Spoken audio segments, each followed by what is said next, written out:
I was just going to say really quickly, I hope you didn't go into this thinking it starred Tasha Yar. If that's slightly misrepresenting what the film is. Here's the thing. Anything which features Tasha Yar stars Tasha Yar. Fair enough. Are you not entertained? Yes, sir! We'll have a real good time! He's Dave, and I'm Dallas, and this is Vintertainment. We have opinions on just about everything. Sometimes those opinions are spot on. Sometimes they go down easier with a glass of wine. This is Vintertainment, the wine and entertainment pairing podcast.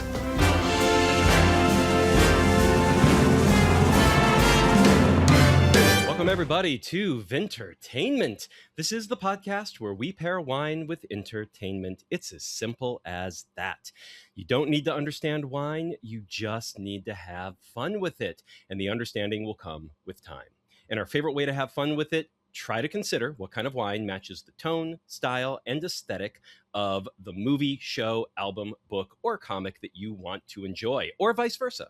You have a wine on hand. Now, what kind of entertainment is going to match that style of wine? But wait, how exactly do you go about this? Don't worry, we're about to demonstrate. Just follow our leads and you'll see how there's never just one pairing that makes sense. The universe of wine and entertainment is vast, my friends, and both take years of a creator's life to make. So we highly recommend getting out of your comfort zone and experiencing as much of both as time and health allow. Please consume both responsibly. Don't forget to get up off your ass and exercise, and also drink water. And many thanks to our sponsor, Curated Wine Shop. No idea where to begin finding a wine that pairs with your movie? That's okay. Almost literally no one does, but Curated is here to help. They accept every Vintertainment-inspired challenge and will curate the selection to match your palate. Just tell them what you're trying to pair with, your budget, your preferences, and they will show you the way. Curated is a boutique wine shop on La Brea Avenue, Mid-City, Los Angeles, founded and operated by peeps currently and previously part of the entertainment ecosystem. They carry an ever-changing, wide-ranging selection of small-lot artisanal wines, from the known and comforting to the completely unique, whether it's reds, whites, rosés, oranges, sparklings, dry wines, sweet wines, and everything in between. They pour a themed flight Wednesday through Sunday every single week, offer tiered membership, including a curated tier, of which I myself am a member. I've been a member since before we even started this podcast. This is where they curate 3 bottles every month to match your preferences, even when your preference, like mine, is to drink the weirdest frickin' things that fit within the monthly price point. Curated is also the place where we will soon be hosting live and in-person wine and movie nights, the first of which is being planned for March. Technically, the first was last October. We did it as a bit of an experiment. It was a hit. So our first this year is being planned for March. We plan to make it a night of short films by local LA filmmakers, each paired with a different wine. So if you're in the LA area, keep an eye out for that. And you can do so by heading to curated-wines.com. That's curated-wines.com, where you can browse all the upcoming events at the shop and also browse most of their wine selection. And while you're at it, you should also follow us on Substack, entertainmentstudios.com, where we'll keep y'all up to date on all of our upcoming events, as well as bonus wine and entertainment pairings, collabs with other writers, filmmakers, and wine peeps. I just posted today, the day we're recording this episode, a heated wine pairing rivalry with a fellow Substack wine writer and fellow Wine Stack writer. We did episodes 1 through 3. We each paired the best wine with each episode based on what happens in that episode, the tone, aesthetic, feel of that episode. And you get to vote who had the better pairing. So go to vintertainmentstudios.com. You will find the heated wine pairing rivalry episodes 1 through 3. And then from there, you can jump over to her Substack, The Sidebar. This is Tatum West, the other wine writer that I'm doing this with. And she is posting episodes 4 through 6. We're both pairing on all of them. So it's kind of a collab between the two of us. And you're going to vote on each of them. And then we're going to put the votes together and see which wine writer takes home the wine pairing cup. And I hope you're enjoying Heated Rivalry, because that show, freaking awesome.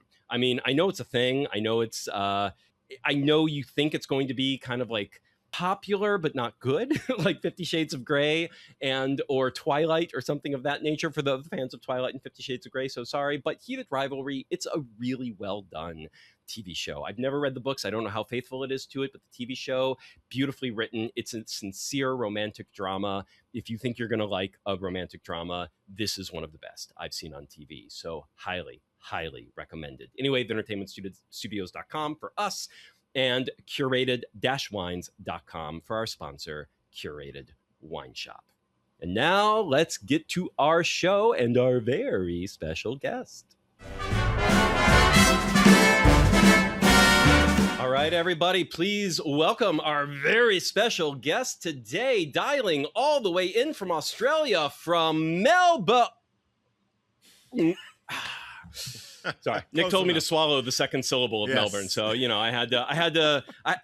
only following instructions. No, for real. Dialing all the way in from Melbourne, Australia, is Nick Langdon, who quick intro of Nick. In just the last few years, he has single-handedly kept academia exactly where it's always been, rocking 0 boats, upturning not a single table, although he likes to believe he has occasionally, which is the thing that someone who has never rocked a single boat likes to say. I'm just saying. Now, he's been teaching at the University of Melbourne. He regrets not buying a copy of Kim Jong-il's classic work on the art of cinema while he was in Pyongyang a few years back. I would too, to be honest, because when are you going back? He's a big collector of music, mostly extreme metal CDs, of which he has over 1,200. And we bonded a little bit on Discord because I have over 1,500 martial arts movies. He's got the heavy metal. So yeah, collectors, what are you going to do about it? And he once met Ozploitation legend Brian Trenchard Smith, director of such not remotely classics as The Man from Nowhere, which is a pretty good one, Stunt Rock, which is really not, and Leprechaun 4 in Space, which is what it is. And BMX... I think you might be referring to the Man from Hong Kong there, not actually the Man from Hong Kong, not the Man from Nowhere. You're right, because it's a Jimmy Wang Yu, right? The Man from Hong Kong, which Nick turned me on to, actually. Even though I'm a martial arts fan, whenever you have the East meets West kind of movies where it's like Shaw Brothers and Hammer like get together and make a movie, and I'm like, oh no, this is gonna be so bad. I can't. I don't want to put myself through this. But he recommended Man from Hong Kong, and I watched it, and honestly, it's awesome. It's fantastic. It's one of the best East meets West movies of that nature that I've seen. And Brian Trenchard Smith also did a movie called BMX Bandits, which I've never seen, so who the fuck knows? But I love the title, and I'll have to see it at some day. And so many more. Try Googling the guy. He is well worth checking out on IMDb or Letterboxd and see what you've seen, see what you haven't. In any event, Nick thought he was a really nice chap. And by the way, we also talked on Discord about Frog Dreaming, which was a movie that he directed, also called The Quest here in the States, which I remembered as a kid, and I just watched it last night because I found it on Canopy, so the thing you need the library card for, and then you get to watch it for free on streaming. Holds up. It's an interesting movie. The guy who wrote it wrote a lot of really interesting films as well, like Link, the ape movie, which Link is one of my all-time favorite films, by the way. Okay. I love that movie. Granted, I saw it when I was like 10 years old, so it was, the audience same, was a little same. naive, but fucking phenomenal film. Ridiculous, but phenomenal. Ridiculous. But The Quest, if you're in the States, it's The Quest. I highly recommend looking it up on Canopy. It'll give you an excuse to get a library card. You slackers, go get a library card. And if you're not in America, it will be called Frog Dreaming, objectively the superior title. But, I understand why they changed it. We wouldn't understand Frog Dreaming, except when you watch the movie. Then you totally understand why it's called Frog Dreaming. Anyway, now, I met Nick on Letterboxd. We've been on and off members of the Collab, a Letterboxd club that watches one movie per week. Members rotate in putting together themed selections, and we do ranked choice voting for which movie wins the theme each week. I will have a link down there in the description of this episode if anyone wants to check that out, because you might want to partake and join. Anyone can join. You just go to the Letterboxd thread and you say you want to join, and if you never get around to committing the time, okay, then you just fade away. I've honestly been on and off in recent years. I kind of pop in for a week there. This podcast has kept me so busy, plus my current day jobs. So I've been mostly absent from the collab, but I always have a wonderful time when I do join. So check that out. I'll have a link down that below.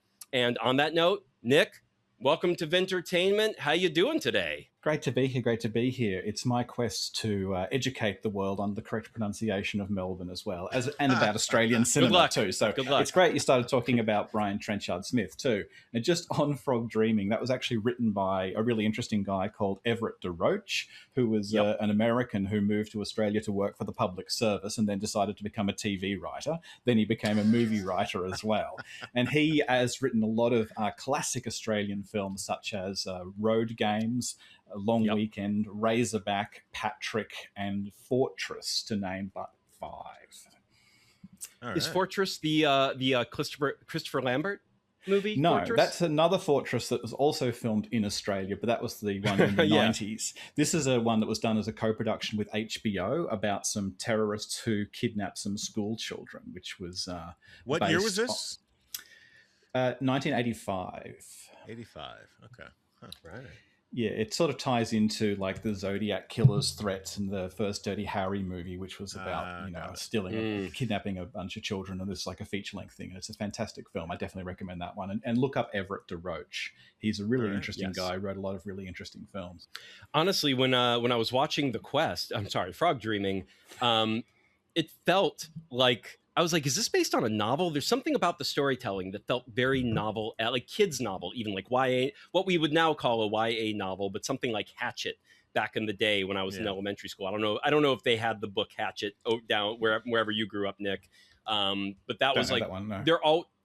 There was always these elementary school books that are like, staples of wherever you are growing up as an elementary school kid. And this felt like one of those. It felt very literary in interesting ways, and the way the monster turns out to be it's a monster, but it's got a supernatural maybe element to it, and then when the reveal comes, and then also the slight little extra bump at the very end. I don't know how long it's been since you've seen this, Nick, but it's fresh in my mind because I just watched it. I saw it a few years ago on the double bill with BMX Bandits, and that's where Trenchard Smith, he was introducing the films there too. So if you look at other Everett DeRoche films as well, you'll always find they're like drama thrillers with a slight supernatural twist. So if you like that one, you'll probably like more of his stuff as well. All right. So today, Nick chose Miracle Mile, released in 1988, to talk about today. Logline: a young man hears a chance phone call telling him that a nuclear war has started and missiles will hit the city of Los Angeles within 70 minutes. So why did you choose this movie, Nick? Tell our listeners why you chose it and what is your history with it. Well, it's interesting that you just brought up our film club, the Collab Film Club, because this actually relates to that. So in about 2019, I started really, really getting into Tangerine Dream. Yes. I actually I just bought a Tangerine Dream album the other day. I'm just holding that up for the listeners here. I have about, folks, 1,200. I have about 5 of their vinyl right now on the shelf. They're fantastic. Well, you're a man of taste, Dallas, in music as well as wine. So I was I think it started with like Sorcerer and Thief and some of the classics. So I was really getting into Tangerine Dream. And actually, you might not even remember this, Dave. I asked you to get a copy of Legend, the Ridley Scott film, with the Tangerine Dream score. Because in Australia, that was only ever released with the Jerry Goldsmith score. And that's still the only version that you can buy on disc here and that's on streaming. I just actually checked last night. It's on 2 streaming services in Australia, both of them with the Jerry Goldsmith score. That theatrical cut with the Tangerine Dream score seems to have disappeared a bit.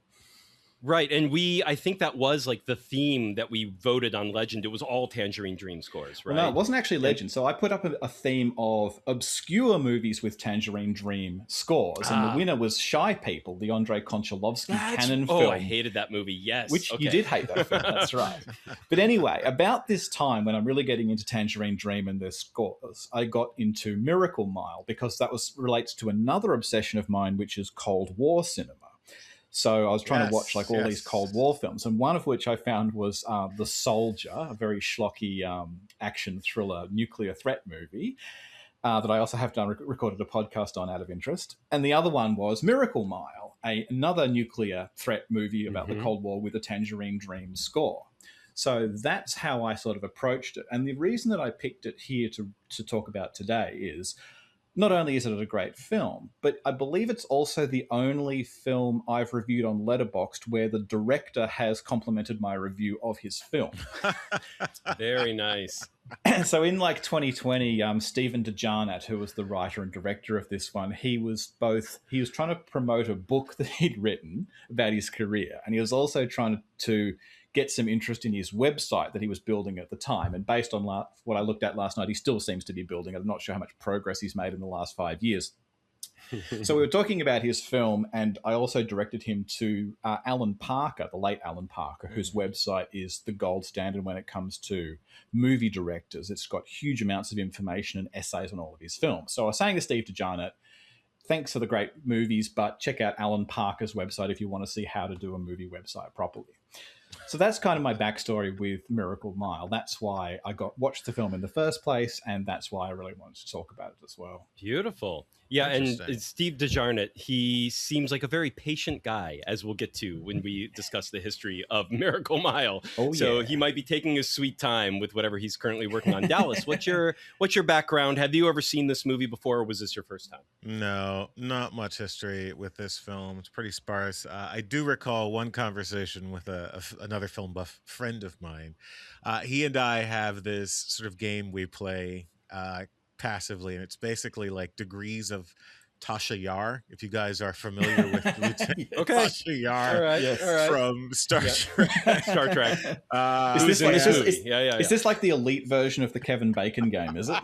Yeah, basically. That's actually probably even more obscure. The really nerdy Star Trek version. Yeah, it's just I remember him talking about, this was before, I think it was either around the time I moved to LA or before I moved to LA. But he mentioned a film that's basically sort of a love letter to Mid-Wilshire and Los Angeles. And if anyone watching this film knows anything about LA, this film basically takes place within about 4 blocks of actual space in LA, and it's called Mid-Wilshire. Everything is basically within a mile of everything else, virtually every set piece in this film, and it's beautiful and fantastic. So I remember him saying it was a film that was sort of a love letter to Mid-Wilshire in Los Angeles, and it starred Lieutenant Tasha Yar with a big ass cell phone.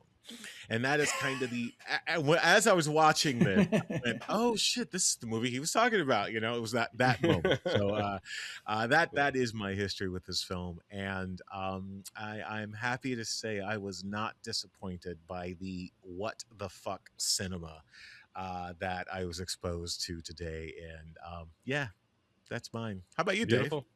I was just going to say really quickly, I hope you didn't go into this thinking it starred Tasha Yar. That's slightly misrepresenting what the film is. Here's the thing. Anything which features Tasha Yar stars Tasha Yar. Fair enough. Even when she like takes off and leaves everyone behind for the like whole second half of the movie, it's like, her absence is what moves everything. So she's still a principal character even then. And she has all the connects on speed dial. Like she gets all the info. She knows all the right people. Yeah.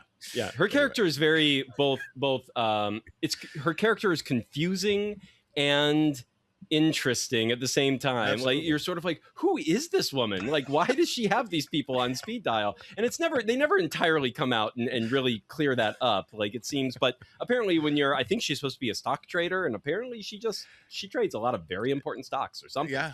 The other thing that I think with her is that she mentions that her ex-boyfriend worked for the Rand Corporation. Right. So that's how she's Corporation. That's right. See, she's got this insight into like nuclear launch status.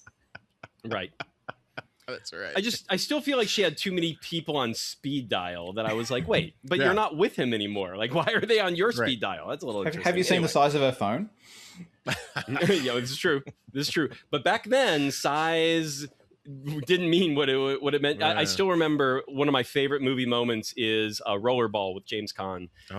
When they walk into the giant computer that's like multiple stories of supercomputer, and the whole thing is one computer, and it's basically the size of a library. And then there's a line where they just say, "This computer holds the knowledge of an entire library." And I'm like, well, yeah, it's sure. I'm like, you had to build a library. You might as well have just put books on the shelf, man. It's the same thing. Anyway.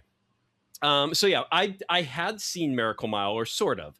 I have a memory of having rented it back in the, like, on VHS back in the day, Hollywood Video, Blockbuster, something of that nature.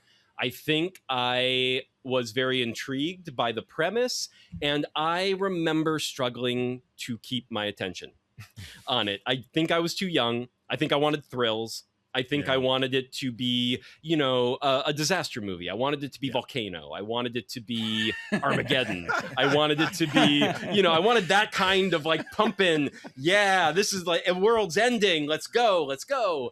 And then I got this. And I was young, I was in my teens somewhere, and not what I was looking for. So I think I checked out somewhere in it. And I have very little memory of the actual movie, I think, because I just was not paying attention to it. When Nick said Miracle Mile, I was excited because now, of course, I have always lived in my 17 years in Los Angeles, just on the outskirts of Miracle Mile, sometimes directly off to the side of it. I am even going to promote this episode after we're done recording a little later this week or early next week. I'm going to go do a little short vertical video right in front of the Johnny's Coffee Shop, because it's right there, and it's still there, and it's still standing. So I've always lived everything on that corner is still in the exact same formation and shape. Yes. Yeah.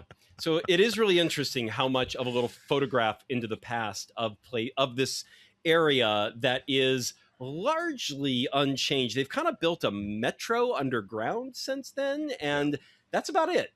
Everything else I think above was ground really has stayed the same. different was Steve DeJarnatt was saying that in the 1980s it was kind of a bit of a rundown area. I think, like most of LA, it's probably been gentrified a lot since for back sure. then. Kind of. Okay. It's more expensive. Still looks like shit, but it's a lot more expensive.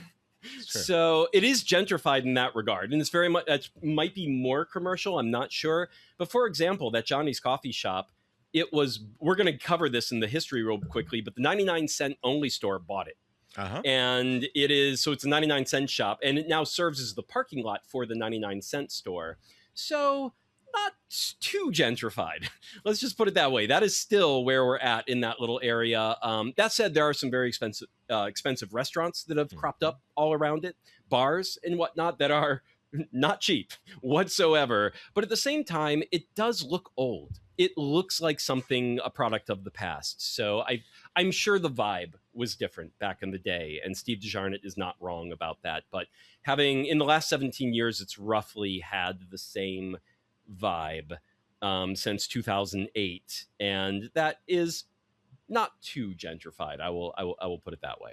All right, now before we start talking about the history of the movie, we got to give a wine trivia question of the week, and I picked an Australian themed question to see if Nick has a hope. He has a hope of actually maybe answering this, but we'll see. So, my gateway wine grape back in the day was Petite Syrah, a grape bred between Syrah and a rare grape called Pelorsan that no one's ever heard about, and which California now grows 80% of the world's Petite Syrah harvest. So it's very much a California grape. However, Australia is also a significant grower of Petite Syrah, but they don't call it Petite Syrah.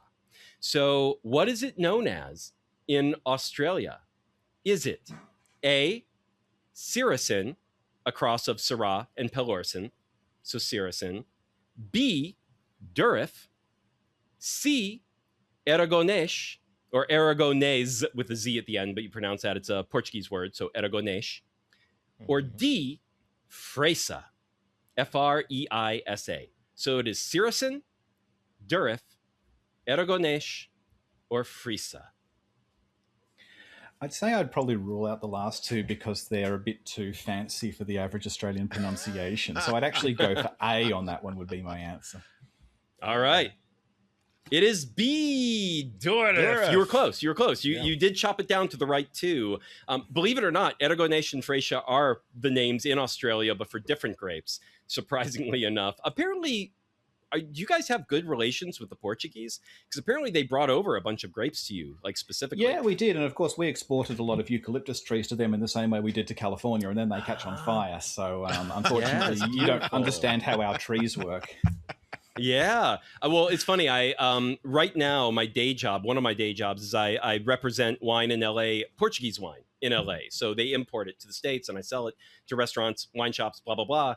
And one of our wines is aged in eucalyptus barrels, handmade in Portugal. And I was always curious. I'm like, eucalyptus trees in Portugal? But now I know. That's cool. So it came from Australia. So Syracine, I made that up.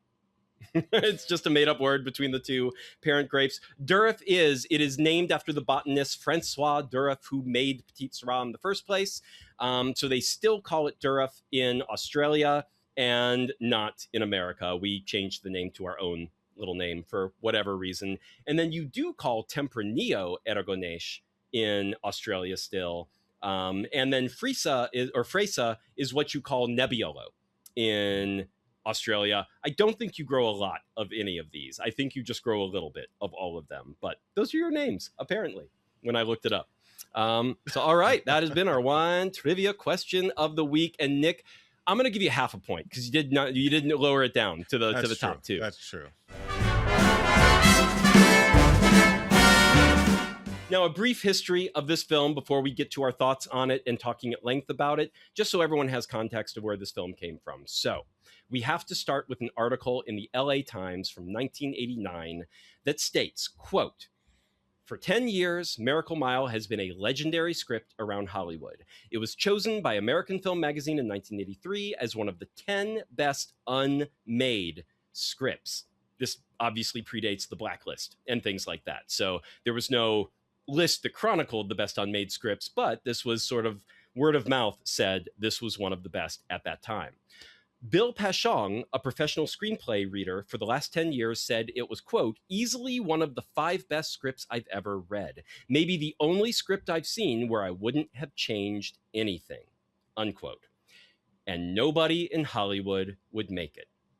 Writer-director Steve DeJarnatt said, "I talked to everyone in the world about 3 times about making this picture." Part of the problem was DeJarnatt himself. As a young aspiring director just out of the American Film Institute, he wrote the picture for Warner Brothers and was hoping to direct it himself. But the studio wanted to make it a big picture, bigger than they would trust to a first-time director, at least a first-time director at that time. So after the film spent 3 years in the limbo of what we call turnaround, which is basically when the studio is kind of auctioning it off for anyone to buy it from them, but you have to buy it from them. You have to give them the money they've already put into development. So at the least, whatever they paid to option it in the first place, you need to give them that money in order to get the rights for yourself. And DeJarnatt took the radical step of optioning it himself when no other studio wanted to take it. Quote, "I gave them every penny I had at the time, $25,000. Then I rewrote it, and they offered me $400,000 to sell it back to them," unquote. And the director turned them down. Quote, "There were times when I couldn't pay my rent, and I'd wake up in the middle of the night thinking I was crazy. But I had just sort of made a commitment," unquote. Now, the other problem was the script itself. Everyone agreed it was very good, but the subject matter was touchy, romance, and nuclear war. Miracle Mile is about a young man played by Anthony Edwards and a young woman played by Mare Winningham who fall in love one morning only to discover late that night that maybe the world is about to end in a massive nuclear exchange. The movie has an almost surreal dreamlike quality, but DeJarnatt purposefully grounded the story in an intimate love story to make the possibility of the annihilation of mankind more personalized and poignant. Quote, "I wanted to catch the audience off guard, to make something really low-key that they could relate to. They could be that person, just an average nice guy meeting an average nice girl." Now, another sticking point was the ending. Quote, I certainly could have made it a few years ago if the hero woke up and it was all a dream. Or they saved the day, unquote. It was precisely this uncompromising quality that attached Anthony Edwards as rising young star, best known for his role as Goose in Top Gun. Quote, "It scared the hell out of me," Edwards said. "It really made me angry, too. I couldn't believe it. I just couldn't believe that somebody had written this." Jokingly, he called his determination to make Miracle Mile a natural penance for the militaristic Top Gun. That was something I didn't realize, that he had some regrets about doing Top Gun.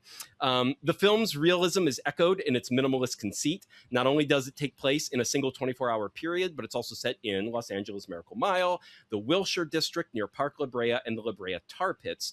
And then, of course, Johnny's Coffee Shop, which we just mentioned before, which was built in 1956 before eventually being purchased in 1994 by the Gold family, the founders of 99-cent only stores. And it was finally closed for good in 2000.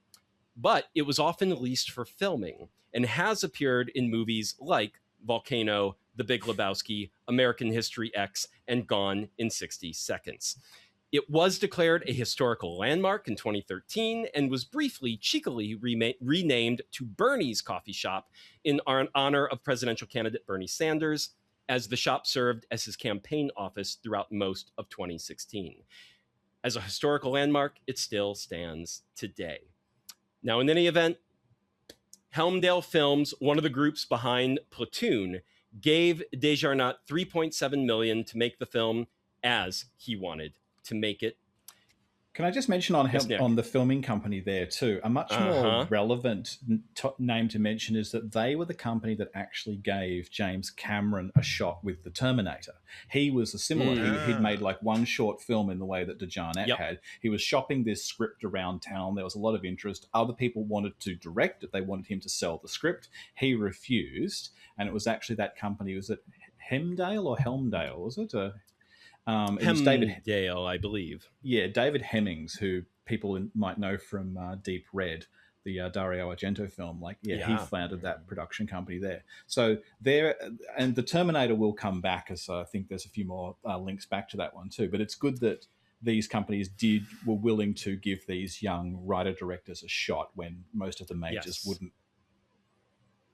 100%. And Terminator was an independent film. It's something a lot of people forget from back in the day. So is Miracle Mile in that regard. Now, while receiving largely positive critical reviews, though many were confounded by the tonal shifts and the dreamlike aesthetic of the piece, the film only made $1.1 million at the box office on its $3.7 million budget and proved to be DeJarnatt's second but final feature film as a director. Now, side note, Nick, I'm sure you know this. What was his first film? It was Cherry 2000, which, despite the title, is set in the distant, grim future of 2017. I assume you've seen that one. Have you seen that one, Dallas? I have not. I have, yes. I definitely recommend it. It's a pretty crazy Melanie Griffith post-apocalyptic film about a guy who's searching for, to repair his sex doll, and he travels through the sort of post-apocalyptic, irradiated American Southwest. It's a fantastically uncommercial film, way more cult and outre than Miracle Mile, which is very mainstream by comparison. It's pretty obvious why that wasn't a hit, but those of us who love wacky cult cinema of the 80s, we love that film. Yeah, 100%. But it didn't do well either. So he was no longer a first-time director, but he was not a successful second-time director. So there were still problems getting Miracle Mile off the ground.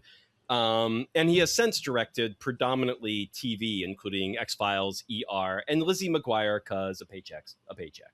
So you got to do what you got to do. All right. Let's start talking about the film. Note, folks listening, we will be spoiling the ending because you can't talk at length and fully about this film without saying what was it about the ending that no one wanted to make this film. Well, we got to talk about that. So we will be spoiling the ending. Either go watch this movie now. It has been released on Blu-ray, so you can find a physical copy if you want to find a physical copy. I say it's well worth it. So do whatever, do you, but go watch the film, come back, or I will have a chapter marker down below for Act 3, and we won't spoil it until we start talking about Act 3, but oh my God, we're going to spoil everything once we get to Act 3. So that's on you if you listen to that and you're like working out and you're not paying attention and all of a sudden we start talking about everything at the end. So you have been warned. That's right. All right, Act 1. Let's start with Act 1. I'm going to give a quick synopsis, and then we're going to talk about Act 1. Perry Washilow and Julie Peters meet at the La Brea Tar Pits and immediately fall in love. They spend the afternoon together and arrange to meet again at midnight at the coffee house/diner she works at. However, due to a freak accident, a power failure results in Harry's alarm not going off until much later. When Harry awakes that night, he realizes what has happened and rushes to Julie's workplace, arriving at 4 a.m. But she has obviously gone home. Harry tries calling Julie on a payphone, but only reaches her answering machine, where he leaves an apology. Then, as he walks away from the payphone, it rings again, and Harry answers, hearing a frantic man named Chip urgently warning that nuclear war will break out in less than 70 minutes. When Harry asks who's calling, Chip realizes he has dialed the wrong area code. Remember when we had to do that, guys? He pleads with Harry to call his father and apologize for some past wrong before he is interrupted and presumably shot dead. All heard through the phone call. An unfamiliar voice picks up the phone and tells Harry to forget everything he heard before disconnecting. All right. Act 1, that's where we're going to leave it off after he gets the phone call, before he goes back into the shop. So, Nick, when you were watching this film, if you can remember for the first time, or also this time as you were revisiting it, how did this movie hit you? How does that first act feel? It's interesting you bring up the idea of acts, because there is like a 20-minute Act 1 in this film. Yeah. But then, of course, there is no real Act 2 and 3. It's just like one 65-minute thing that happens in essentially real time. Yeah. And I have actually, I'm interested in like real-time movies and how they, it's a deliberate, it's like a cinematic lipogram. It's like a challenge. Like how much can you accomplish within a certain amount of, you know, real-time passing, as opposed to all the tricks of editing and whatever else you get. So yeah, I mean, I think I went into this one originally relatively unspoiled. It's been a while since, again, the first time I saw this one too. Famously, it was described by the comedian Charlie Brooker as deserving a BAFTA for the biggest left turn in history in the cinema, this film. So yeah, the opening where you've got this meet cute at the La Brea Tar Pits with some borrowed footage from Carl Sagan's Cosmos, and yeah, it is such a strange that's like that the dreamy tone. So it's got this this wistful old school kind of Hollywood, almost kind of sappiness, but that's a pejorative term. I don't think the film is sappy, but it is got this idealized version of meeting like the girl of your dreams and falling in love. So they start off at the tar pits meeting each other, and then she goes and watches him play at his gig, because he's a trombonist. And did you get the sort of inadvertent symbolism of where they're at the rally to save the Pan Pacific Auditorium? Speaking of local LA landmarks. No, I did not. So the Pan Pacific Auditorium is a famous LA venue. And it had, last time it was in a starring role in a movie was the 1980 disco musical Xanadu. Xanadu! Which is not, which clearly someone fondly remembers. But someone.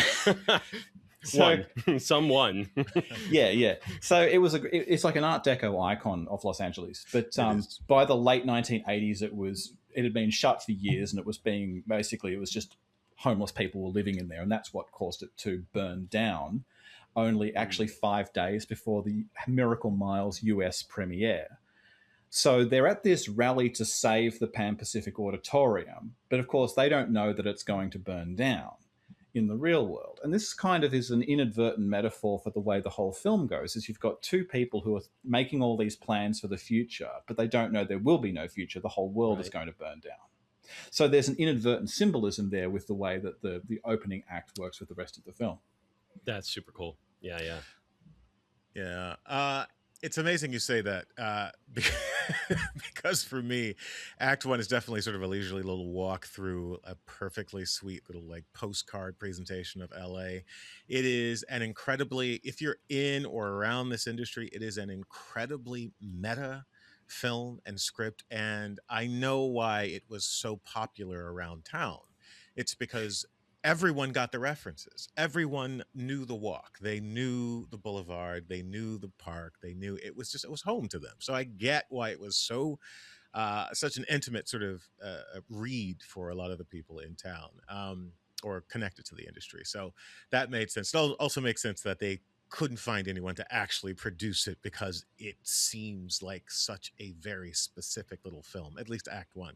So Act One for me is, it almost seems like they got the Los Angeles County Tourism Board to write this film, right? That's what it feels like. It was just like, come on, guys. The entire time I was like, oh, wow. So clearly the star of this film is just this mid-Wilshire area of LA, because, you know, at the onset, the characters aren't necessarily that interesting. They are sort of almost stock cliche characters. Like you said, it's the meet cute. They meet in Park La Brea, which is just this it's once upon a time, it was technically known as the most densely populated area in the Western United States.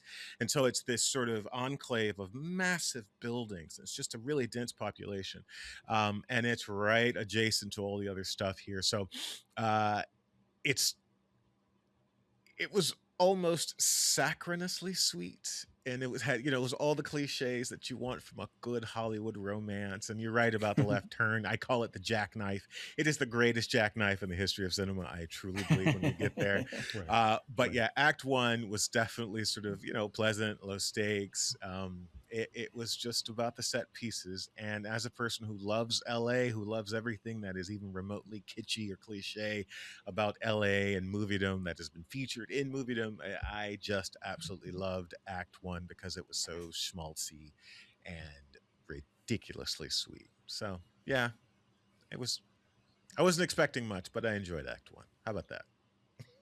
All right. And what were your, I know, Nick, you don't really do what we do on this podcast on a regular basis, which is the whole wine pairing thing.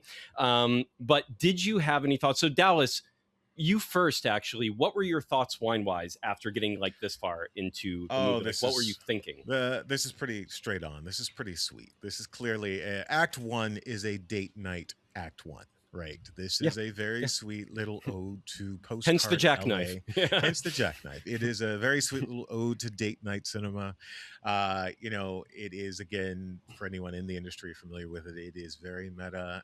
You get the La Brea tar pits, you get all the things, right? So sweet wines, dessert wines. It was I wanted something to sort of complement the sweet, and so I went with something with a solid alcohol. I wanted something with solid alcohol base, a stern core, pretty straight on. So I had two ports, and one was a tawny, and one was a ruby. And if you guys are familiar with port, that's kind of the base of port. Although Dave does currently work with a white port, which is phenomenal, just FYI. But that's kind of my starting point. I went with ruby. I was leaning towards the ruby because I needed that sort of deeper core. But yeah, how about you, Dave? Yeah. So a dessert wine fortified with brandy, so high alcohol, high sugar, and ruby port's going to be fruity and red. Tawny port, you age it a long time in a barrel, so it gets really brown and more like toffee, nutty flavors, things like that. I wasn't thinking sweet, but I agree with your take on Act One, which is just, when he gets the phone call and you hear what Chip has to say, everything in me believed, I'm like, okay, no, they're not going there. Yeah, that's what this night's going to be about, but no way. This guy is crazy. Like, the guy on the phone is crazy. And then the gunshot happens and forget everything you just heard. And that's hard to square. That's hard to reconcile with. You're like, okay. So if this was not what it was on face value, how do you explain these things? Which gives a lot of good credence to Anthony Edwards' character and the fact that he has to go tell people about this and act like it's real. Because even me sitting there for a couple of minutes, I couldn't reconcile how this wasn't. I'm like, how are they going to explain that away if this isn't real? But I was still sure that they weren't going to make it real and that they were not going to go there. So you got sucked in by it. You got sucked in by it. I did, yeah. 100%. So this first act, it's casual. I wouldn't say slow burn isn't the right term because it's calm and dreamlike, but things actually happen really, really fast. Like, these two people fall in love fairy tale instantly. Yeah, it's it's like a they movie meet and there's like relationship. boom. Right. Yeah. So it's like boom, we're in love, and like so much I'm gonna come after you when the world is ending. I'm like, whoa, geez, wow. Yeah. So We'll get to that. I have notes on that. We'll get to that later. But go on. I was just going to say that I'll talk about my wine pairing at the end because, of course, I have the advantage of coming to this for a second time. So I thought about this in advance as well. But something I thought that I might mention to Dave, knowing what a huge fan of Hong Kong films you are, is that something that I've found watching a lot of Hong Kong movies is that they don't really have any idea of adherence to genre in the way that Hollywood does. In the Hollywood model, genre is like a rigid almost box. Like a romance is a romance, a comedy is a comedy, a drama is a drama, a thriller is a thriller. It kind of, there can be some overlap, but usually it's one single thing. Whereas when you're watching a Hong Kong movie, it might start out as like a gritty crime drama, but then like the sappiest romance you've ever gushed over could break out. Or it might turn into like a bit of a wacky comedy. And there's just this genre fluidity, to coin a term, that you don't often get in Hollywood. And I think that might be one of the reasons why Miracle Mile struggled to connect, even though people love the script. And as Dallas noted, it's very sort of classic Hollywood and very LA centric and, you know, things that appeal to people. But because you do have such of this hard left turn, or jackknife, as Dave calls it, where it starts as one thing and turns into something completely different. That's the challenge I think people have. Whereas watching a lot of Hong Kong cinema and then more recently getting into like Korean cinema, that's more kind of what you expect. I just went and saw the new Park Chan-wook film, and that starts off as like a drama and turns into this whole other thing. But you expect that by now with Park, especially, and a lot of Korean films. So I'm like, I'm going to go on a ride here. I'm very happy to be taken on an adventure.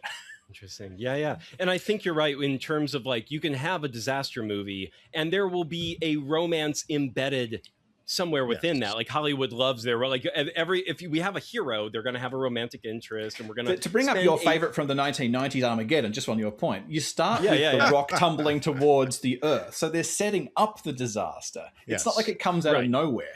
Right. Well, and also this movie, actually, I think why we call it a jackknife or a tonal shift or whatever we want to call it, is it sets the first 20 minutes as just a romance. It leans so heavy into, this is a When Harry Met Sally Los Angeles set, you know. When Harry Met Julie. When Harry Met Julie. But there's no real comedy in it. So you're like, okay, it's not funny. So it's just kind of slice of life, weirdly slow. But then everything, so getting back to the whole, like everything happening fast, there's the not just falling hard for each other. Then there's the sleeping, waking up too late. It's the magic hour of the night and heading into the city in this magical type way where everything's moving at a pace where nothing feels quite real at that hour of the night, right? Everything's a little heightened. Everything's a little different than what you see. The other thing too is that this might day. mean more to you guys who live in LA, but the way that it always comes across on film is it's usually very busy. There's always traffic. There's always something happening. The thing about this film is that it's very quiet. Yeah, it's set at like 4 to 5 a.m. in the morning. It's very quiet. It's very empty. It's very sparse. It's very... There's a lot of negative space that DeJarnatt uses within the frame. And this is not usually the way that LA is depicted on film. True. I think LA usually, when people think of LA, they think of these sort of urban centers that you think of when you're considering New York, right? You get Times Square, which is always busy. You get Hollywood. Generally in film, people associate Hollywood Boulevard or Sunset Boulevard with the city, and that's generally why it's. I mean, those areas are pretty often busy, even late into the night. But this part of town, not so much. This is just sort of, you know, it's the middle of nowhere. One point real quick. I think the reason, two things here. One, I think the reason this script was so popular again around town was because of that jackknife, right? Because it was so sudden and so not off-putting, but so sort of alarming or arresting. But then the problem comes in with the Hollywood machine trying to then how do you sell market that based on what you were just saying, exactly. Nick, about the sort of genre specific, because it honestly is all funneling into sort of marketing, right? figure out which films are going to sort of be popular based on sort of the where they fit in terms of marketing. And I think this film was so difficult to kind of then sell, which makes so much sense when you figure out that no one wanted and to the point, I was young. I rented it thinking it was like a disaster movie. Like, course, I had the wrong idea from the log line and the cover, which shows him like on top of the car while the like crazy stuff's going on and the fires are burning, which we'll get to. But also, just think about that conversely. If you went and you took your partner and you're like, "Oh, this will be a great date movie. It'll be really romantic." Like you go, "What the fuck's happening?" Yes, exactly. Yeah. And I will say, just to go back to the way LA is depicted on screen, it's always during the day because that's what makes LA LA. The sun, the palm trees, that sort of like beautiful weather and climate. It's New York you see at night all the time. And New York is busy at night, but I can tell you, living in LA for 17 years, dead. Dead. It's a very sprawling place. Yeah, it's a very sprawling place. And everything closes at like, I mean, we have our clubs, we have our bars that like stay open till 2, 3 or whatever, but they're few and far between. And most things close at like 9 in LA. It is not New York. It is not a city that never sleeps. LA sleeps. And so doing night shoots and showing LA in that magic hour of night when there's just a handful of people scattered about, that changes everything. So to wrap up my thing, I was just thinking, okay, how about a wine you fall instantly in love with? And nothing that challenges you, but something easy, something like when Harry met Julie. Like I'm like, they meet and it's like, you don't have to think about it. You don't have to, we got to get to know each other. Well, let's do a second date. Let's like try this out. It's like, you meet each other, you talk for 5 minutes and you're like, that is, we are a done deal. And so in that first 20 minutes, because it was such a romance, and I was pretty sure from that phone call, I was like, no. This is all going to be, it's going to be it's going to be a wild night, but no, we're not going there. That was my original thinking, was to keep it all light. So, all right, Act 2, let's get into Act 2. So Harry, confused and not entirely convinced of the authenticity of the information, like me, wanders back to the diner and tells the other customers what he has heard. As the patrons scoff at his story, one of them, a businesswoman named Landa, which is Dallas's gal, places calls to politicians in Washington and finds that they are all suddenly heading for, quote, the extreme southern hemisphere, unquote. She verifies that the launch codes Chip mentioned are real. Stop. Hold on. Yeah, okay. Well, see, this is my thing with her character, right? Go ahead. I was just going to say, like, her boyfriend is getting his security clearance revoked. Oh, immediately.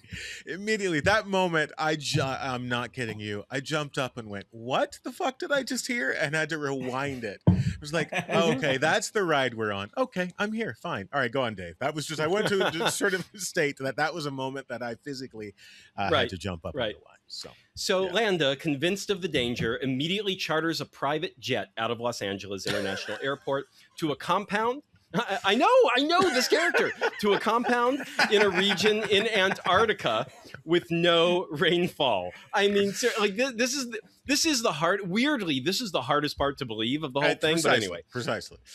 Yeah. When the owner of the coffee shop refuses to make any stops on the way to the airport, Harry, unwilling to leave without Julie, arranges to meet the group at the airport and jumps from the truck, briefly knocking himself out but regaining consciousness long enough to pull a carjacker and petty thief named Wilson over, hijacking his stolen car and bringing Wilson himself along for the ride.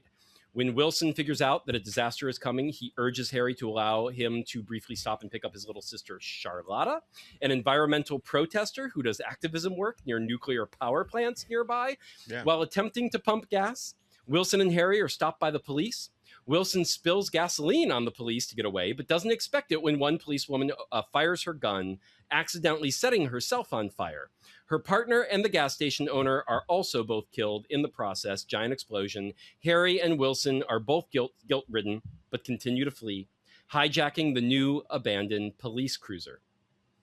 Harry is able to locate Lucy and Ivan, the parents of Julie, as well as a sleeping Julie, passed out from having taken a Valium. Can I just say, I didn't catch that she had taken a Valium. So this next sequence really confused me when she's in a shopping cart and he's just like pushing her. And I'm like, this is so dreamlike. I'm like, this can't be real. How is she not waking up? Anyway, When Wilson abandons them to search for Charlotte, and Wilson abandons them all to search for Charlotta.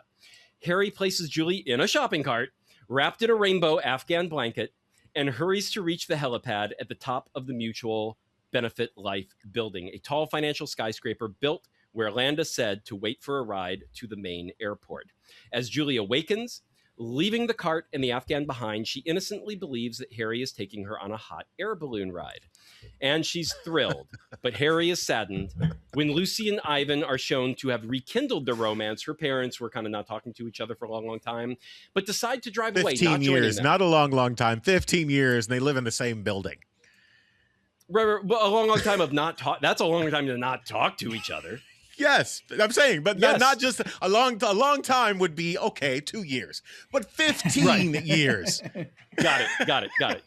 Okay, so you're agreeing. So she sees they've rekindled the romance, but the parents refuse to go with them, wanting to die together. Though Julie believes they just wanted to spend quality time together, she still doesn't realize what's happening. That's where I'm going to end, quote unquote, Act 2. We're about halfway through The Wild and Crazy Night. So thoughts on Act 2, gentlemen. Nick, you want to start us off with your thoughts? Yeah, just to go back to the coffee shop too. We talked about Dallas's favorite Tasha Yar, but there's such a great lineup of both characters and actors in that coffee shop that you kind of almost want to spend more time with them too. So you've got the drunk guy who's there, who's played by Earl Boehm, who was Dr. Silberman in the Terminator movies. Once again, we will come back to the Terminator films. The cook is Robert Ducoy, who was famously the pimp antagonist in Coffee, one of my favorite blaxploitation films. If you've not seen Coffee, check it out. Pam Grier's amazing in that one. He was also the desk sergeant in RoboCop. That's where people might have seen him from. Yeah. He's the cook who just he's out of there. We won't take any shit too. You've also got one of Tim Burton's favorites, Olan Jones. She plays the waitress, the sort of gothy one too. So you can tell that she's in the Tim Burton crowd.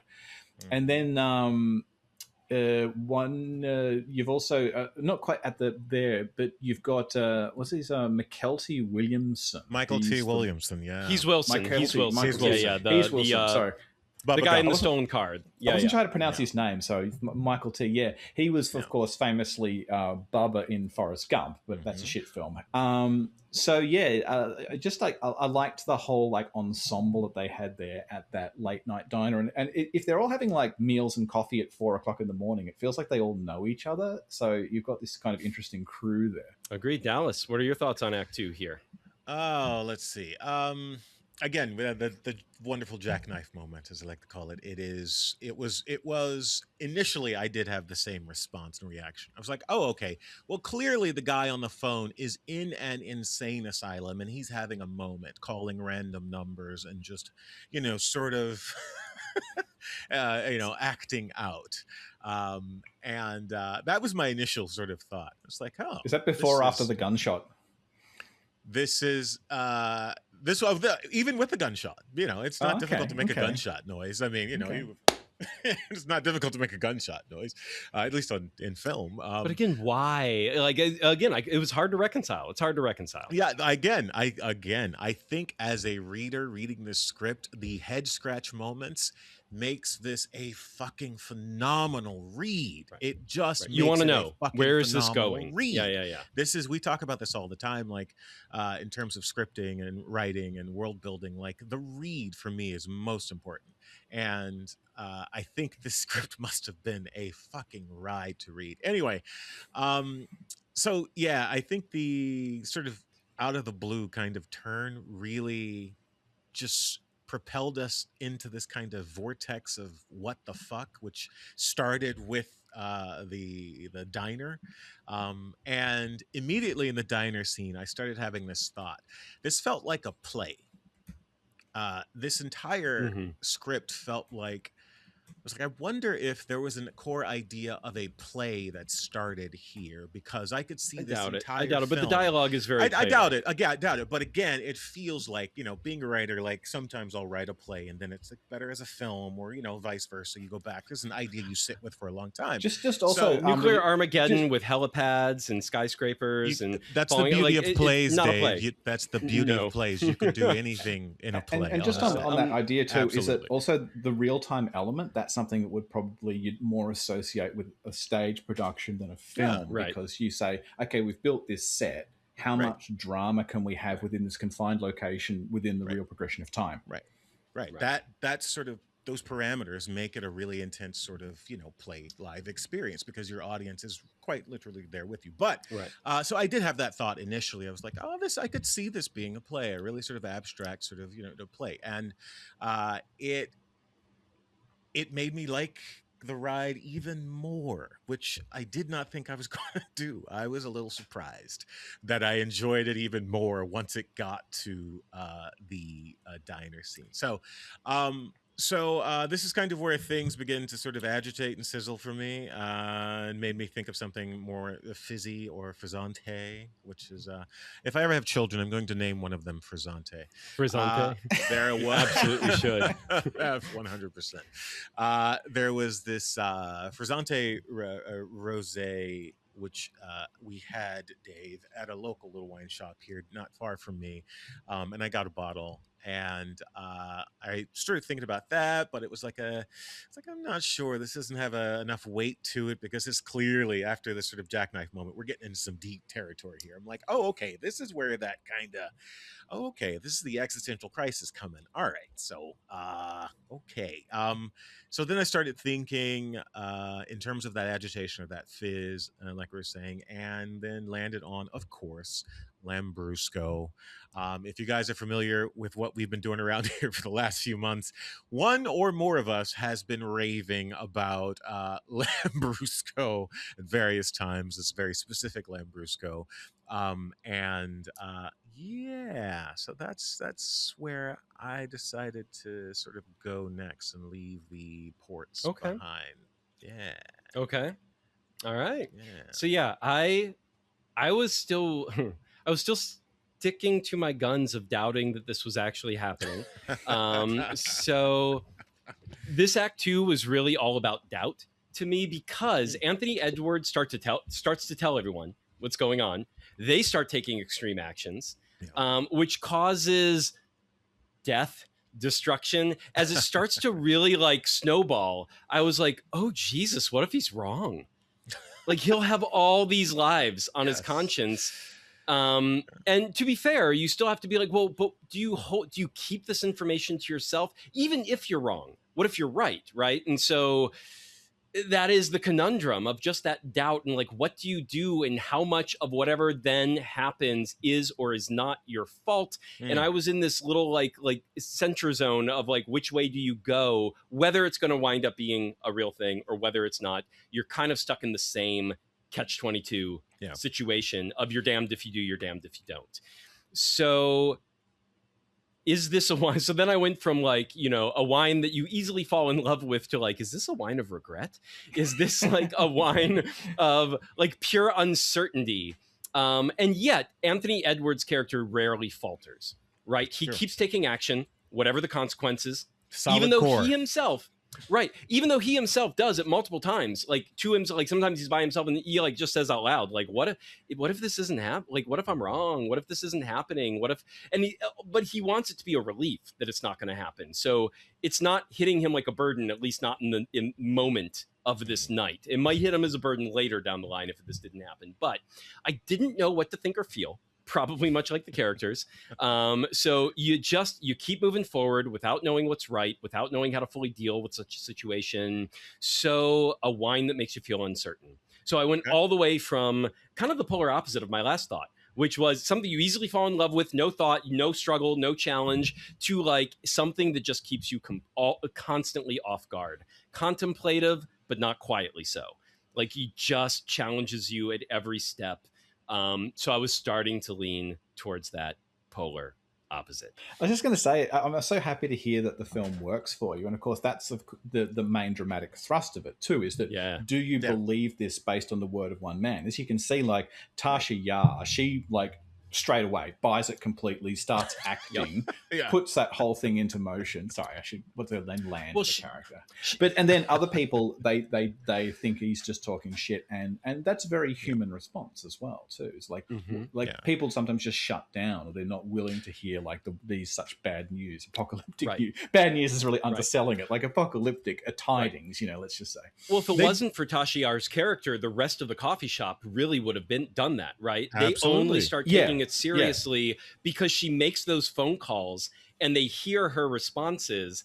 And she's definitely that character where it's like, confirm, like take the action to confirm one way or the other, or at least confirm enough that you're willing to take action. She does. It is. And everyone else hears that and sees that. And then boom, everyone's sold on the idea. Anyway, Dallas. This film, when did War Games come out? 85? 83. 83. Yeah, Okay, so this film sits on the same cosmic shelf for me as War Games. And what it sort of does is it gives you this full spectrum of the possibilities. If this information were to sort of land in your lap one day, you walked into a diner, you had this information, and you would have to spew it out and get as many data points as possible to see where you would actually land before you made a decision. And I think with the Tashiar character, Orlando, she does come with that sort of that sort of Lando was Lando, right? Did I say Lando? Yeah, Landa. Yeah. But she does come with an air of veracity is the wrong word. An air of sort of respect, authority, I suppose. Authority, not even. She's authority. got the suit. She's got the mobile phone. She's got the mobile phone. She's looking at the Cliff numbers. Notes version of Gravity's Rainbow, and she's very sort of acute in her responses, and that acute sort of nature, unfortunately, we do tend to respond to very favorably. Right. We want someone to tell us what is what and what to do and how to feel and how to think in these moments when something as ridiculous as a nuclear bomb is headed straight for us. So well, and to Nick's point about her reading the cliff notes of Gravity's Rainbow, like that's the point of her character, right?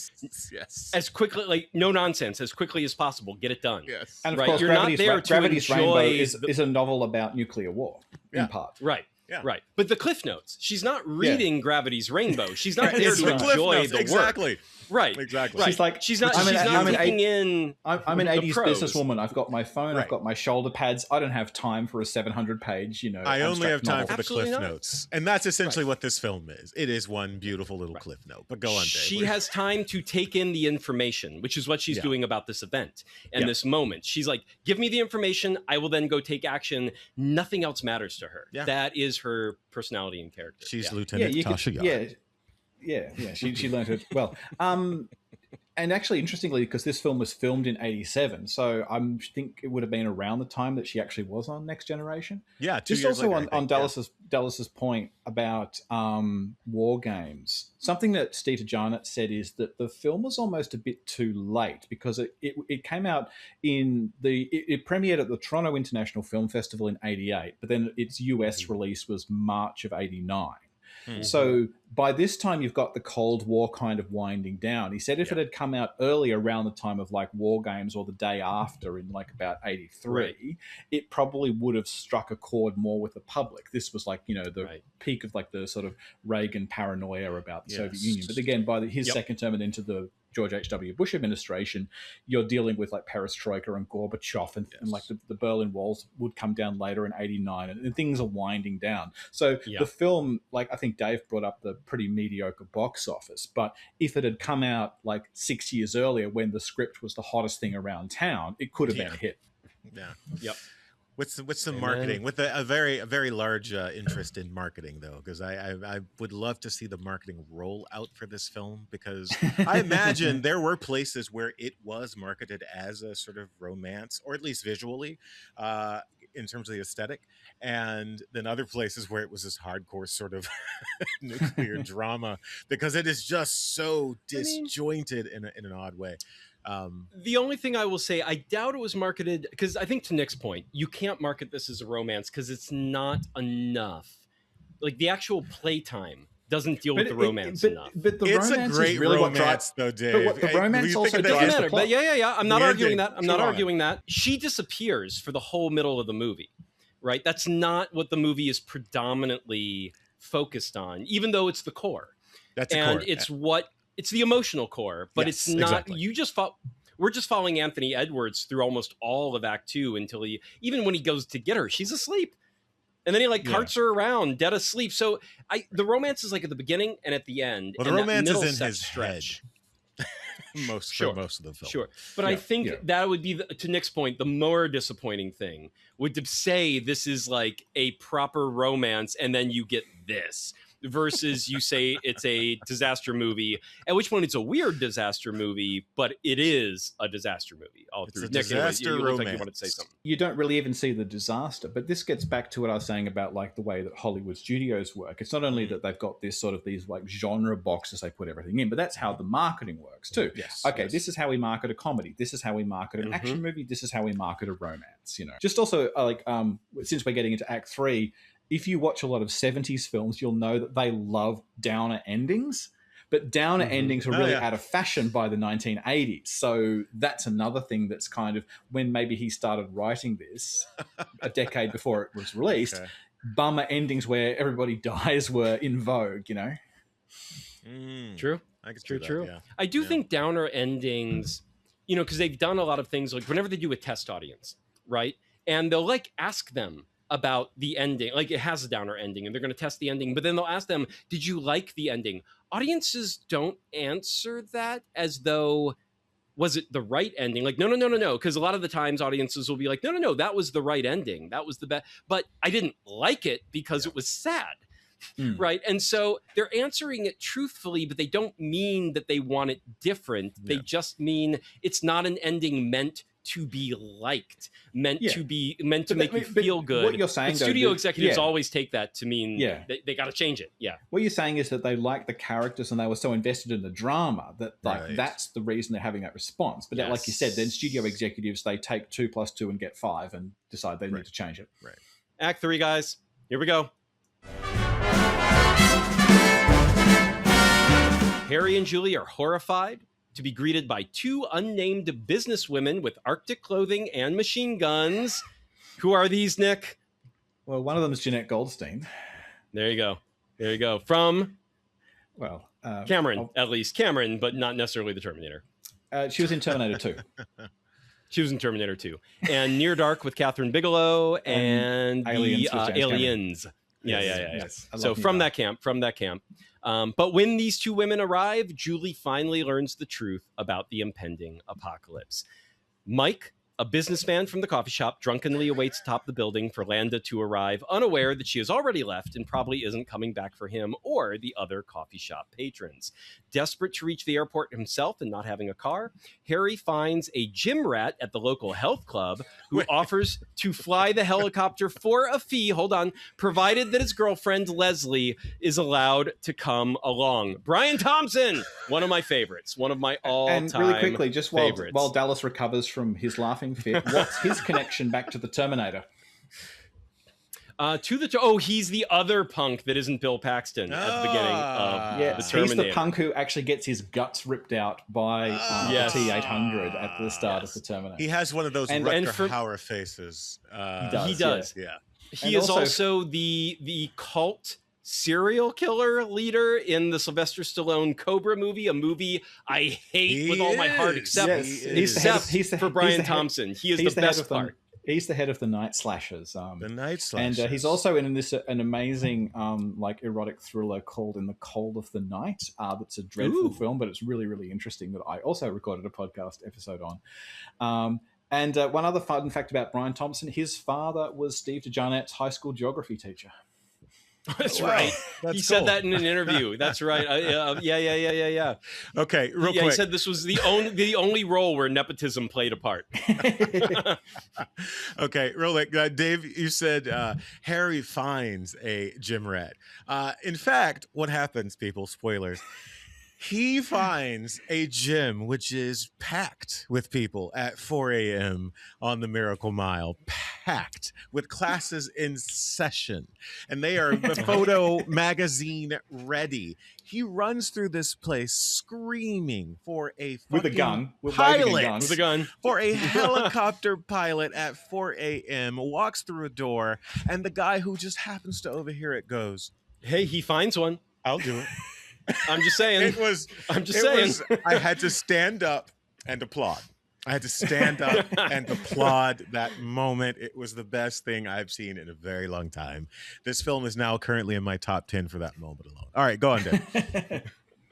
Well, I do also want to say Brian Thompson, the second Mortal Kombat from 1997, Mortal Kombat Annihilation. He is the main villain in that one, and he's also the best thing in that movie. There were good things in that movie. There were. Okay, so I know, Nick, you're aware that I've started doing like commentaries for Arrow releases. Yes. I just did Mortal Kombat 1995 and Mortal Kombat Annihilation 1997. I found a lot to enjoy in the sequel, honestly, this time around. But nevertheless, Brian Thompson is still just the best thing in it because he always knows what kind of movie he's in. Let's just put it that way. That was my thing about In the Cold of the Night too. Yeah, he especially in the B movie realm, he's got like a peerless B movie credentials, but he's got like that face, like Dallas just said, a sort of like he's like a sort of roided up Rutger Hauer. Yes. But he's correct for the for that genre or that sort of that mode. Like he knows what time it is, like you just said. And one last question: is Leslie a guy? Leslie's a guy. Leslie's a guy. We don't know. Leslie's okay. a guy. All right, we can all interpret it based on our own predilections. No, Leslie's a guy. But go on. Connected is possibly. But yeah, you're right. We never see Leslie because he says that, actually, no. The synopsis does say provided that his girlfriend, Leslie, could still be a guy, could just call him his girlfriend, right? Okay, but go true. Okay, so that his girlfriend, Leslie, is allowed to come along. But unfortunately, Julie also tried to find a pilot on her own, and in the moments it takes for Harry to find her, Los Angeles descends into violent chaos, with numerous deaths and injuries following. There is no confirmation that the nuclear holocaust is real, and Harry wonders if he has sparked a massive false panic in the example of Chicken Little. However, when he uses a phone booth to contact the father of the man who had called him, using the number of the booth and the area code the man was trying to use, he reaches a man who says his son Chip is a soldier. Harry tries to pass on the message he was given from the son, but the man hangs up before Harry finishes.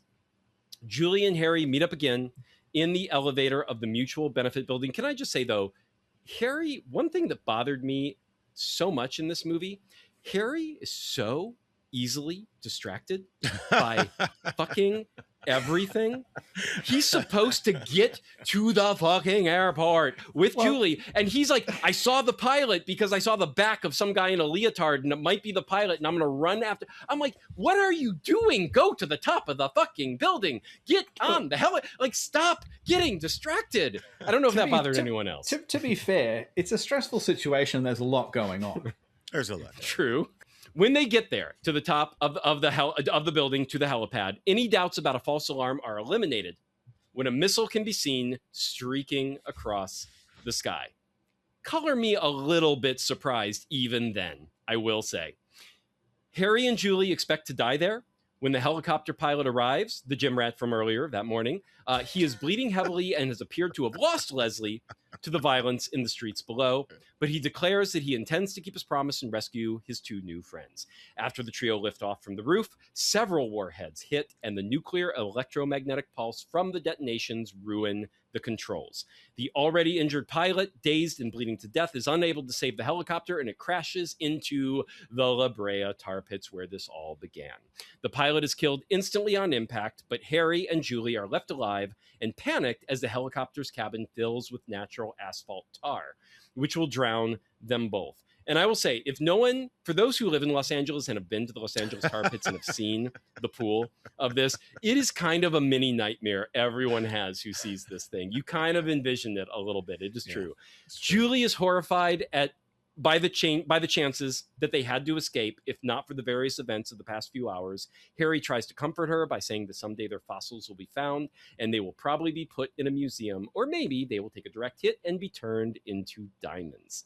Julie, by accepting her fate, calms down and takes comfort in Harry's words, and the movie fades out as the tar fills the compartment. A final explosion seems to imply a direct hit has taken place, killing the characters. Thoughts on Act 3? You go first, Nick. Oh, I absolutely love it. I just like, there is this almost like a switch that goes off. It's obviously not just Harry who, like, the word gets out. For example, when we get the return of what's his character's name, Williams. He's brought his sister in the stolen cop car, but the cops have been, after him and shooting them, and sure that they die in that department store. And then just when Julie and Harry are about to surrender, all the cops drive off. So word's getting around what's going on. It's no longer just them as well too. And then you've got that incredible scene with like the most LA thing where there is your city folk, Angelinos, whatever they're called, their response to everything is get in their car and start yelling at people as well too. And they cause a massive traffic jam that dooms them. So there's a very LA way to go. There's also a guy who's like crushed under the wheels of a car holding Variety magazine, which also might be the most LA kind of death possible. I'm telling you. So you've got this like Dallas had a great term earlier. He called it a vortex of what the fuck, and it really just accelerates in. Again, I said there isn't really a third act in this film. It's all like one long build from like the phone call in the coffee shop. But you've got this spiraling chaos as like word gets out and people try and flee the city, and that's counteracted with this tragic romantic ending where, as Dave just mentioned, our couple get hit by the shockwave of a nuclear explosion and knocks the helicopter down, and they crash into the La Brea tar pits, and they sort of end up, and we'll spend eternity back where they began too. So there is a great poetic symmetry there. Yeah, they'll find us here someday. Okay. There is also a alternate take on that ending, where they even show after it fades out, there's like these two little animated diamond graphics that spin onto the screen and like fade out into the distance as it's like they became diamonds. And that they didn't go with that, but that is something they created to maybe put in the movie. Okay. I suppose to try and maybe like make the ending a little less bleak. Yeah, a little happier. I see that. I see they're that. Diamonds. Yeah. Oh, they're together for eternity. As minerals. Yep. It's minerals, exactly. Which, frankly, we're all together for eternity. We're all together as eternity. That is kind of the fate. That is kind of the fate. That is the point. So yeah, full circle for sure. This film ends where it starts, with the La Brea tar pits, which again is so LA, and it's wonderful and kitschy and ridiculous, and again it is the center of that vortex of what the fuck that this film sort of, that premise of Act 2, that promise of Act 2, it is full circle delivery on that moment. I will say this, there is a scene, the chaos scene you spoke about, Nick, when the cars have all crashed, and he jumps up on top of the car, and we stare down the long avenue. Yeah, that scene. And he stares down the long avenue, and it is just pure, utter chaos. It's kind of the ubiquitous scene you get. Usually it's set in like Times Square. It's kind of the poster. It's the poster of the whole thing. That poster moment is, I will say that moment is punching above its weight, because I actually paused on that scene. It just aesthetically, whoever designed that was just beautiful. It was real and sort of bleak, but also cinematic. That moment was just fucking beautiful. You can say this is how the world ends in LA, not with a bang or a whimper, but with a traffic jam. With a traffic jam and a copy of Variety in your hand. Yes, that's exactly how it ends. But it just kind of works. It's a crazy little film. It's the perfect blend of what the fuck and awe. Yeah, it really is. That's kind of how I walk away from this film. As Dave knows, that's kind of a sweet spot for me. If it's a little quirky, a little left to center, it takes a little sort of energy to kind of truly digest and accept. I'm probably going to be entertained at the very least. And again, I always wait the try. And I love just the try of this film to make a film that is essentially two films kind of not even merged or hybrid in any way, just sort of glued together is wonderful in my eyes. So wine-wise, I decided to go with, like we said, Lambrusco. And it kind of sums up the WTF and the awe of this film, kind of sums up my relationship with Lambrusco as of late. Because as you guys can probably guess by now, those of you who have been around for the last few weeks, I went with Riunite, people. Riunite Lambrusco.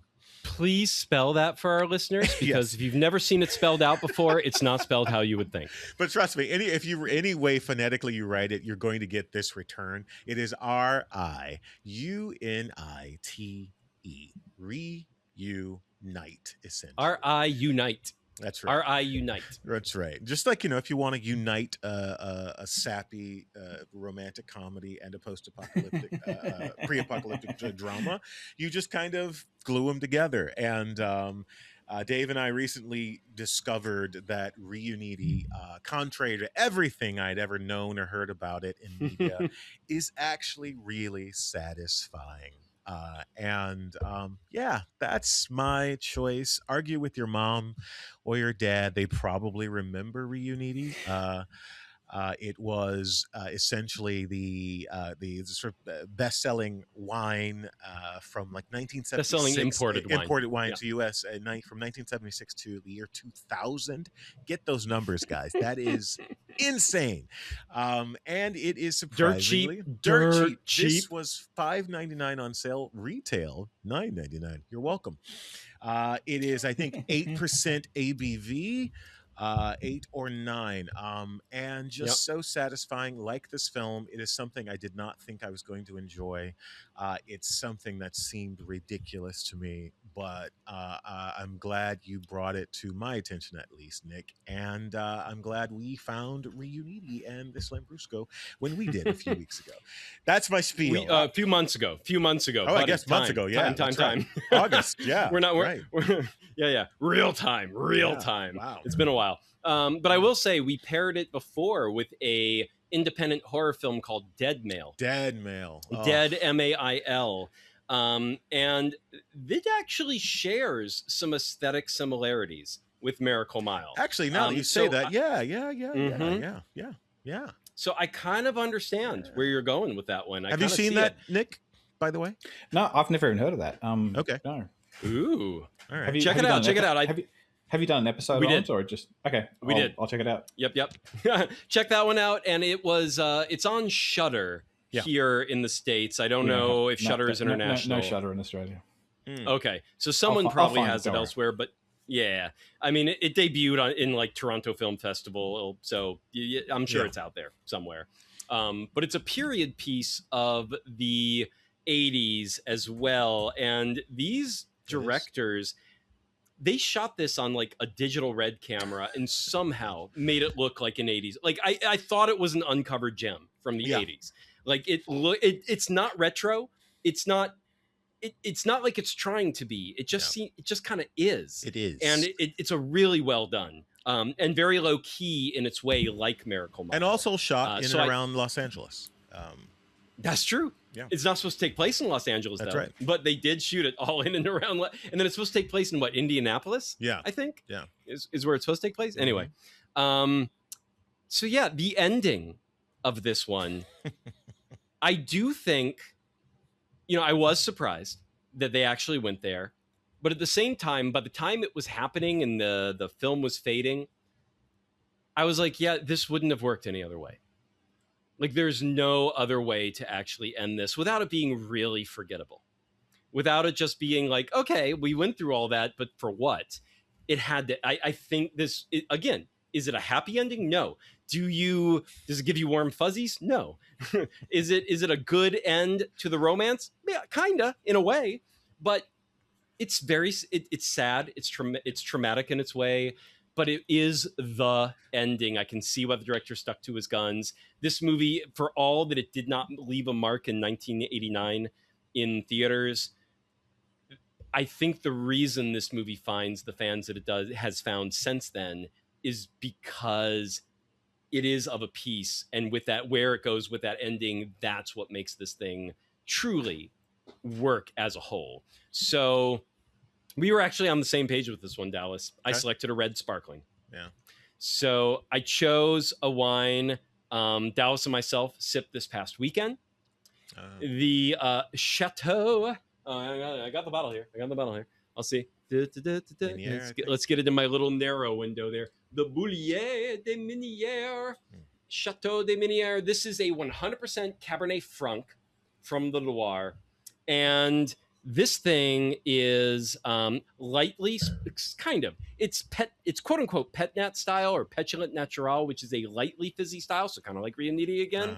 Although they did put a proper champagne cork in this, not just a little crown cap. So it was actually decently sparkling. Like it was somewhere in between like the big champagne style and otherwise, but a red sparkling is going to be something it's fruity, it's eccentric, it's tart, slightly smoky, earthy, gently bitter.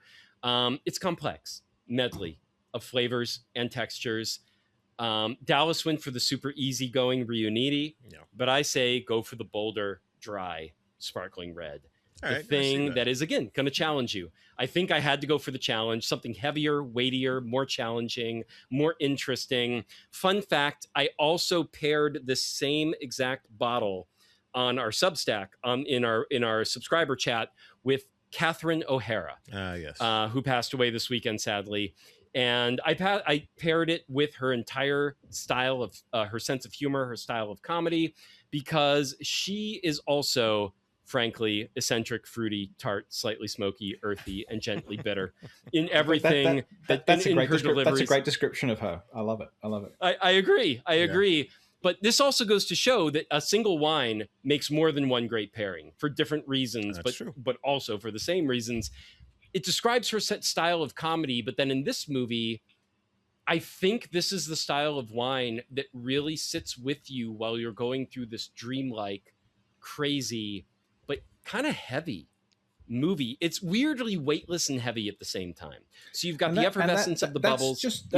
Sorry, just really quickly. That's, I think, also what, to bring it back to where we started, what Tangerine Dream brings to this. It's dreamy, but it's also, it's like tense. There's urgency. There's drive. There's momentum. There's propulsion to the score as well. Absolutely. It's the reason when you listen to one of their sort of marquee songs or albums, it's haunting. There is a haunt to it as well. But it's also really satisfying, and it's just, you're right, a very similar sort of response to Tangerine Dream. Absolutely. Yeah. So that's my pairing. Nick, what did you go with? Just before I sort of segue into the pairing as well, to also loop back, Dave, you talked about some of the production elements too, and I'm sure you would have read that when in the time when this was being pitched as like a studio film, when they wanted DeJarnatt to sell the script to be directed by someone else, and they were hoping to get guys like Nicolas Cage or Kurt Russell to play the Harry character, which obviously would have been a very different film. And also, if you can imagine that a version of this with them in the lead, you know that they would have replaced Mare Winningham with someone like a Meg Ryan or a Phoebe Cates, one of like a, you go, we need someone hotter for our lead to hunt. Kim Basinger. But I kind of, whoever was like the late 80s hotness. But I like the fact that this is a very kind of, even though it's like the nuclear destruction of the world, it's also, as I think Dallas said, like kind of low key, which is one of the weird contradictions of the film too. Are very real. It's accessible. Right? It's actually very accessible. It's very accessible. And so you've got this, like Anthony Edwards is believable as this dorky guy who plays the trombone. Absolutely. And Mare Winningham is believable as a waitress in the way that like those Hollywood glamorous actresses we were just talking about, they wouldn't be. Never. No. And like she has this dreadful haircut that was only ever considered cute in 1988. Like just awful. And just as a sort of interesting postscript, since I watched this film in 2021, Anthony Edwards and Mare Winningham got married. What? Oh, Yep, look it up. amazing. They were both You're living in New making that York up. during like Come the on. pandemic, and then they'd been Yeah. friends for years, but they'd also been Yeah. like, married to other people and divorced, and then they got together and they eloped and got married. So Do you know if Stop they it. were married when they did the interview that came out with like the Blu-ray and things like that? Because they were just fawning over each other, and that I'm like, huh, they really like each other. Wow. It was interesting I watching don't know that about interview. that one too. Of course, Anthony Edwards, he wasn't really like a leading man. You mentioned Top Gun at the start. Mhm. I haven't seen any of the Revenge of the Nerds films, but I think he was in that. The only the lead performance I've had is an even more obscure Cold War film called Gotcha from 1985 that literally no one Oh, wow. remembers. Nope. And like I said, I really like Mare Winningham, but she's not like conventionally attractive enough to be considered like a Hollywood leading lady as Yeah. well. So I love the fact that you know, over 30 years after this film, the two of them ended up just marrying each other. That's a That's beautiful ending beautiful. to it. That's a nice little postscript there. Talk I about did a not happy know that. ending, son of a bitch. Fantastic. Yeah. A happy ending Wow. to the very not happy ending. Yeah. Right. Yeah. So It's nice. just to sort of wrap this up, one of the questions that Dave asked is about my relationship with movies and wine, and I have to say that I must confess that I'm a real BB or like basic bitch when it comes to wine as well. I don't tend to do a lot of these sort of pairings with film. If I'm drinking myself, it's usually I usually prefer like nice whites, something like a Vermentino or a Semillon. Mhm. Okay. If that's the kind of thing I'm having with like a meal, because I like to make sort of Asian-y dishes for myself as well, so I like those. Yep, And then with the quality reds, I'll save that for like a special occasion. That's something with like friends or family, like a nice dinner. That's not something I watch. If it's a movie, it's probably just a beer or whatever as well. Yeah. So That's Tuesday for That's me. a but cool. So, but for this one, I decided that, okay, we're going to have to do a bit of a pairing here. So I went to Park Hill Cellars in North Melbourne. Let's give them a shout out. They're a specialist wine store here, and challenged the guy who worked there. And this was a real head scrambler for him. He had no idea what was to think about this at first. I tried to explain I love it. That's I love Like it. fantastic. he expects people to ask for pairings with like seafood or something, not with 1980s course. apocalyptic movies as well. But what I ended up with was actually a 2024 Sangiovese, All right. Nice. which, as you guys would know, is it means it's from the Latin meaning blood of Jupiter, the Roman god Blood of of thunder and the king Jupiter. of gods. Mhm. And it's a grape of the Tuscany region that has been grown in Australia since the 1960s as well. So the reason I went with this one is that actually this vineyard, Merth, who put this out, they're a new label based out of the Macedon region here in Victoria, even though all the vines that the wine comes from is over 40 years old. And so this just launched only a few months ago, yet only weeks ago, most of their wines were destroyed in a fire. There was a fire called the Harcourt Fire here in Melbourne, and they lost 2/3 of their store that was in a place called Harcourt Cool Stores, which is the historic building that had existed since 1917, originally for like the local apple orchards. But in recent years, it stored wine, beer, and fresh produce from about 90 small businesses in the area. Nice. So you mentioned at the start about how Miracle Mile is a very sweet film, and this is a very sweet wine, sort of like a lot of cherry notes and very easy drinking sweetness as well. So you can enjoy that, but there's also, it's tinged with bitterness and destruction Disaster. because of what happened to the winery. All So right. it's a Yeah, wine yeah. that, with a great story to tell. And it's a wine that I think links back to the film because it's ultimately Fuck it's yeah. about destruction and you want to hold on to the things that are great in the way that Harry and Julie have their romance, and they hold on to that even if the world is destroyed around them. Absolutely. And so most of this is gone. Only a few bottles are left, but I'm going to drink it, and it's sweet and it's beautiful. Nice. Amazing. Sangiovese, very nice. Love it, man. Very Love nice. it. Good job. That is a gorgeous Yeah, man. story. Yeah, and good job to your wine shop for Yeah, coming seriously. and bringing that story to your attention. Yeah, so That we talked is about great. All a number right. of different options, but this was the one I settled on more because I said the wine has a story to tell. Yeah, absolutely. Yes. Absolutely. 100%. Absolutely. That's the beauty of like That- this that pairing is- corner, man. You find Yeah. those sort of Well- heartstrings and you you pluck them. Well, and psychologically, I think when you have that story to connect with the story of the movie, it's like, it's going to work. Absolutely. Your brain's going to make it work. As soon as you make that connection, it's like kind of the actual details don't really matter once you're like, that's awesome. Let's do feeling. it. It's the experience. Yeah, exactly. That's also why I brought up the Pan Pacific Auditorium. That Harry's like jazz band, they're doing that Save the Pan Pacific Auditorium, and that building burnt down as well too. So there's an idea of destruction by fire in all connected, meta, but in the actual narrative of the film as well. So that's why I think it's a good pairing for this one. It's a sweet wine. Nick. It reminds you of all the good things in life, but there's also like a sadness and an element of demise there. All right, sweet. Any last thoughts before we wrap up? What do you guys? Anything you want to say about this movie or anything else? I think this is required viewing for anyone who has any interest in becoming a screenwriter, working in Hollywood, understanding a studio system, or what the experience of the read on the page is in comparison. So like what not to do? Yes, of course. Yes, in fact, that's the best lesson. But specifically, the idea that this script clearly read so fucking well.